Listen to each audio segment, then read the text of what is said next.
Hi, welcome back to my channel. Before I go back to China at the end of this month, I just made a crazy decision. I'm going to travel along across the UK in search of Harry Potter filming locations. For those who are watching my channel for the first time, you could call me Chan, as you can tell from my ID. I'm not someone who is content with a stable life, which might be a common issue among people who study music and art. Traveling around the UK to explore the filming locations of Harry Potter is just one of the crazy ideas I wanted to realize.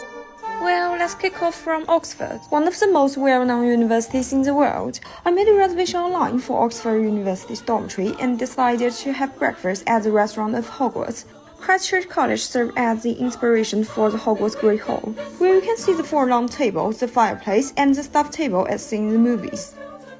In the first movie, Harry Potter and the Philosopher's Stone, Professor McGonagall met all the first-year students and had them sorted into different houses.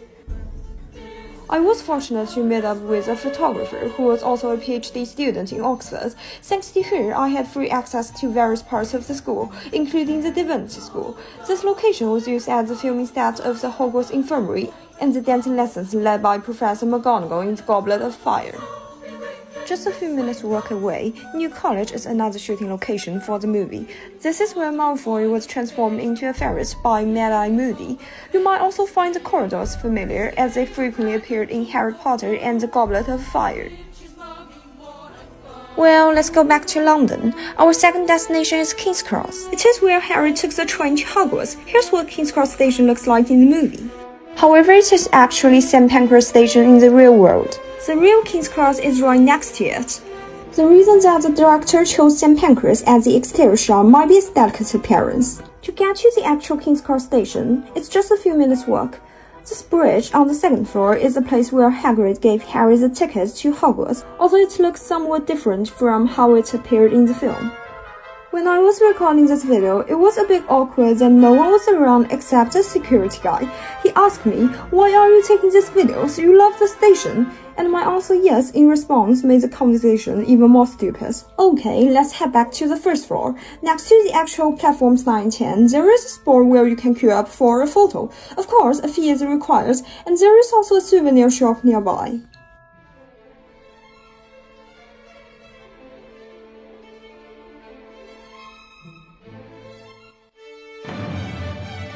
Keep going north, our third stop is York.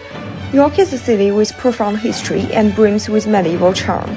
The Shambles is an enchanting alley which is renowned for the York Ghost and Beef Babco. More importantly, it served as the inspiration of the Diagon Alley, where wizards and witches can find all the necessities to enter Hogwarts.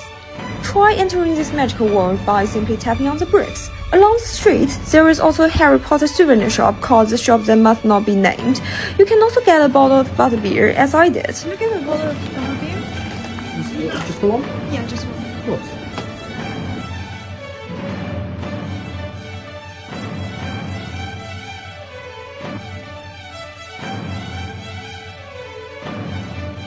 My trip to York was indeed interesting. I took the wrong train to Durham accidentally. I stayed in a hotel where the reception was almost a 10 minutes walk from my room. I encountered a group of girls who were also vloggers. An elderly couple playing tricks in front of my camera, and a group of foreigners who were going to take photos with 100 strangers as their school assignments. York is small but enchanting. I wish I could stay there for a few more days.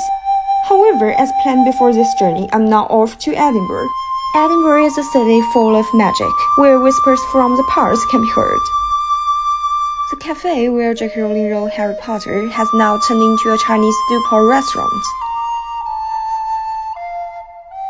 On the second day after I arrived at Edinburgh, I joined a tour group to Scottish Highlands in order to catch a glimpse of the real Hogwarts Express. 说到这里，就突然想用中文讲一段很有趣的经历。当时跟着旅行团一起到了景点之后，我就感觉大巴上有个妹妹长得很可爱，然后我就多看了一眼，没想到她突然看着我说：“你是长安吗？”当时我给你发了翻牌，你没有回，就是说可以说是很神奇的经历了。然后希望这个漂亮妹妹能在爱丁堡学业顺利，然后以后有缘再见。So, to see the actual train, we had to hike up a small hill. The train was running late today, and it seemed that some people had been waiting for quite a long time. The tour guide told us that the train driver might intend to slow down as the train approached the viaduct, allowing people on the hill to enjoy the view a little bit longer.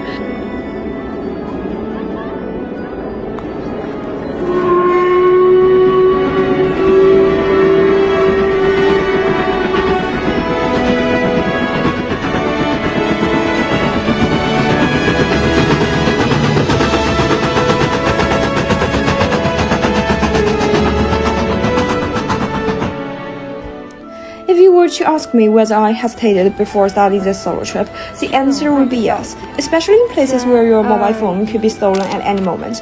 However, I'm glad I chose to complete this trip.